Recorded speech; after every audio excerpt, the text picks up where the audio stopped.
Hello! To change icon's color on the Realme 14 Pro Plus, first of all you will have to go into the settings and from here go for the wallpapers and style, and here as you scroll down a little bit go for the icons, and from there you have to go to the right, select custom, and here find this option down right here, adapt system colors, and simply apply this one. And right now the icons have colors, but now to set up your custom color you have to go back to wallpapers and style and go for the user interface color right here,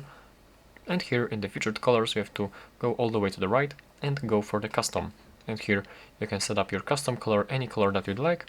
press OK, and yeah, basically this is how to do this. As you can see, some of the icons have changed colors, but unfortunately it also changes the color of the whole interface. As you can see, it changes the color of these buttons also right here, and for some other stuff. But yeah, that's basically how to change these icons colors right here.